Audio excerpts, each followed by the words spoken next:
What's up guys, welcome back to another video. Today we are talking about the new Fujifilm XF 70 to 300mm lens, f4 to 5.6. I've got it on the front of the XS10 here. Spoilers, you can see it's super lightweight and comfortable and just easy to carry around like that. We're gonna get into that in a little bit.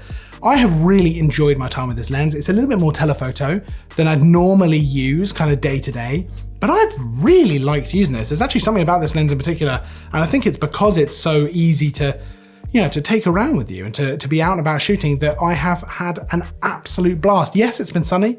Yes, it's been nice being outdoors, but super, super nice lens. We're gonna get into all of that. We're gonna talk about image quality, autofocus, of course, image stabilization, which is a big part of what makes this lens super good. I really, really noticed the image stabilization. And we're gonna talk about how it kind of just feels as a whole to shoot with, especially on something like this, the XS10. So let's dive straight in. No need to waste any more time. Let's go in with image quality. So first of all, this looks great, right? So Fujifilm colors, obviously super, super nice using the different film simulations. Oh, I always love it, but this is nice and sharp. I noticed there's good sharpness out to the edges as well. I was trying a few different things to test that out, but nice, sharp photos, good color rendition. I just really, really liked it. I like the look that this lens gives you. It worked really well in particularly bright light, whether I was shooting towards the sun, away from the sun, so no kind of issues there. Of course, this is 70 to 300, so it's super versatile in the kind of stuff you can shoot. With a slightly cropped sensor, so an APS-C sensor, which you get on Fujifilms, that works out to be around about 105 to 450, I think it is. It's roughly that, which is a pretty big focal range to shoot. There's lots of stuff you can do there. Portrait, of course, landscape, but actually picking out elements of the landscape, which I really enjoy doing. All kinds of stuff that you can do with a lens like this, and especially when it's so small and lightweight, it just makes it easier to get out and do all these different things. Of course, like I mentioned, you can do portrait with this, even though it's f4 to 5.6, which is still actually pretty fast for a lens of this kind of focal range. You're gonna get nice bokeh, especially zooming in. You're gonna get nice compression and nice bokeh. And I've gotta say, it looks really good. I think it looks really nice. The blurred kind of areas in the photos, I think that they're quite smooth. They're quite sort of pleasing to look at. Nothing wrong with that at all. And because, like I say, it was so small and lightweight, I found myself almost able to do a little bit of street photography, just finding elements in the world that I was taking photos of without really having to think too much about the size of the lens. It's not sort of crazy in your face. It's not super subtle, but it's really not big at all. And because it's so lightweight, I was just walking around, walking way further than I would with obviously a much bigger lens, just handheld, just in one hand like this, just walking, no issue. Never felt the need to put it back in my bag, which is a big thing for a lens of this kind of focal range.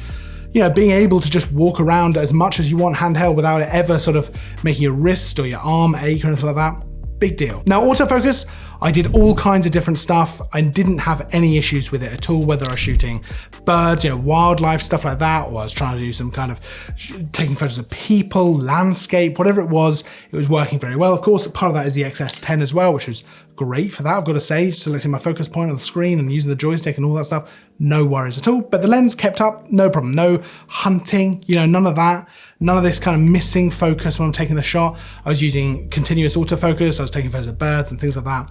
Worked every time. I didn't have any issues where it missed focus. Now, one thing that does make the shooting experience much more enjoyable, whether you're doing photography or video, is the image stabilization for this lens. It is so noticeably good. I've got to say, it's probably one of the most noticeable image stabilization systems I've used because it was so smooth. Even zoomed all the way in, looking through the viewfinder, it is so steady. And it makes a big difference, whether you're doing handheld photography or video.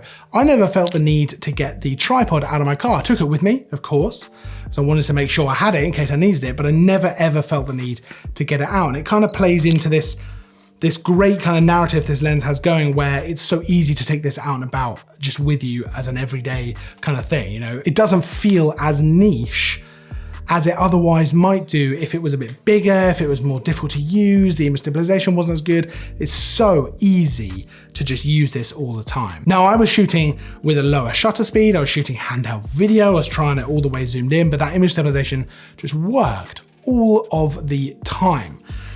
And that also plays into just how this feels. Now, I talked about it a little bit at the very beginning of the video, but This is such a good feeling lens. You know, when I hold it one-handed like that, it doesn't feel super front heavy.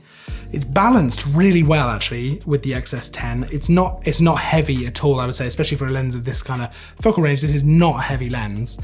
It's also not particularly big, even zoomed all the way like that. Yes, it does externally zoom like that, but that helps to keep it small when it's not zoomed like that, which I think is good. And you can of course lock that as well. I'm sure you can lock that. I'm sure that I did lock that. Yes, you can lock that.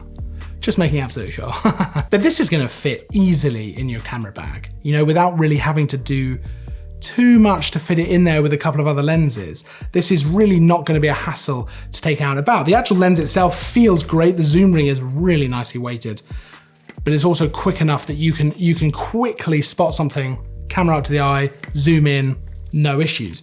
You've also got an aperture ring on there, which I've got to say is not something I expected. You know, for a 70-300 to have an aperture ring, it's so nice though. I love an aperture ring anyway, but it's so nice to have it there on the lens. And then of course you can turn it off and actually just use the controls on the camera if you want to, but it's a nice thing to have on the lens.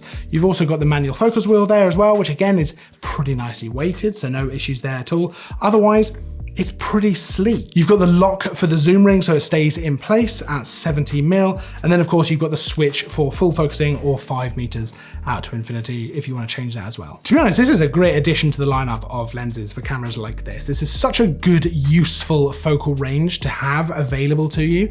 And it's just a very, very well made and well designed lens. It just works so well with cameras like this, you know, in terms of the size, the image quality, you know, it works so well with the autofocus.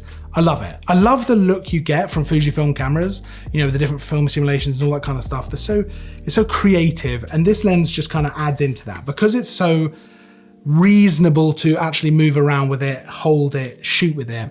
I feel like you can just concentrate on being a bit more creative. So absolutely loved my time with this lens. Now, if you have any questions, of course, pop them down in the comments. I'd love to hear your thoughts as well. If you have any thoughts about this lens or indeed this camera or really anything else at all, I'd love to hear it all down in the comments. There's a link down in the description so you can go and check out this lens for yourself if you want to check out the price and the full spec and all that kind of stuff. Of course, if you enjoyed the video, make sure to give it a like and subscribe because that helps us out enormously. I will see you in the next video, and as always, thanks for watching.